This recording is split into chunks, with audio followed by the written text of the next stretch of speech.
Hey guys, this is Terry. I just wanted to show you guys this Pros Pick hidden tailgate latch system that I bought from Speedways. Works pretty good. I really like it. The only thing about it that I wasn't really happy with was the actual straps that they use to hold and support the tailgate when it's in the open position. Is this? This is like 1/2 inch nylon. And when you look at it in the pictures when you buy it, it actually appears that it's more of a 1 inch width, similar to this strap. And I didn't know that at the time. So with that being said, I didn't really care much for that setup.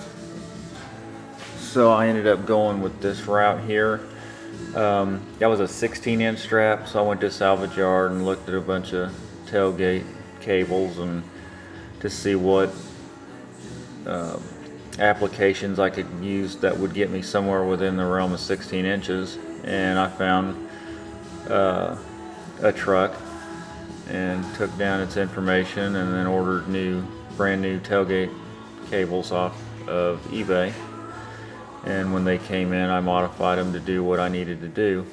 This area here, I actually bought the latch or the striker assembly off of that truck just for this part of it, this little area here. I realized that if you took this little clip I made off right there, if you took that off, you could just lift this up and then over, and that would undo that strap. That's to make it so you can take a tailgate off with no tools. You know, the normal 45 it and lift it up on one side and pull it out on the other side. That's why they do that. And some of the applications actually have some spring steel, a little spring steel clip here where you just kind of wedge a little screwdriver or something under there and pop it out. The application that I had to buy these straps off of didn't have that.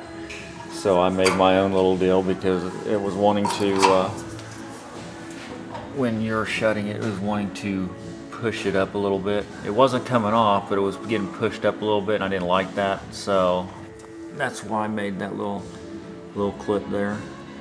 But like I said, I bought the striker plate for it, which gave me these parts here, and then I welded a nut inside the stake pocket to mount it with. And then down here, I heavily modified this down here. This was actually probably another inch or two, inch and a half longer, the strap was, and I cut it off. And then I welded, you can see, a little tab on there, and that little tab, when you lift the tailgate up, it hits on the striker, and that prevents it from, this part of it from running into the tailgate. So, and then these are the little nylon plungers. And like I said, it works pretty good. It's a little high price for what you get, I think. And I didn't really like the straps they sent, so this is what we ended up going with, and it works really well.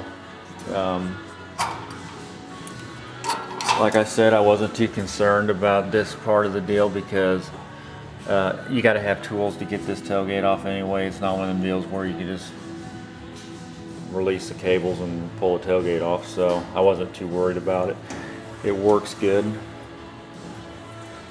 I don't think anybody will ever sit on this tailgate, but now if they do, they at least have a chance of it holding up. I think these deals here, I did some reviews or looked up some reviews on the internet about this deal, and that was what their main complaint was. The straps. I would never probably try to sit on a tailgate that was held up with just this, but some people I guess were, and they were sagging.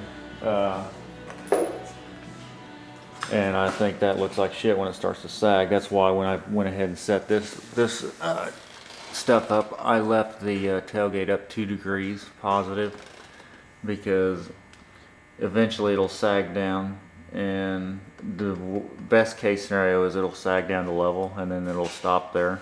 If it goes past level, I think that looks like shit, and then I'll deal with that. So I always set everything up 2 degrees because gravity has its effects on everything. And it, like I said, it does look real good. and it stays off the paint. But in this area here, if it was ever to get close to that, I could just come in here and put a little rubber bumper in this area here, or I can buy some of this clear overlay stuff like what they put on wheel wells. It just sticks on there and it protects the areas that are usually beat up with rock chips and prevents that from happening. And I could probably cut me a little square or something and, I don't know, put in right in this area here if it was ever going to be a problem. But anyway, guys, I wanted to give you a quick look at that and show you how that all turned out. Now I can get rid of the tailgate chains. I'll go ahead and continue on and cut this off, and I'm going to extend this bead here on around here and around, and then return it back into there. This will all go away, and then I'll cut this off and remove all that stuff, and that'll clean up the rear of the truck. And then I'll move on forward with the rest of the stuff that I got to do. Anyway, I appreciate you guys watching. Thanks.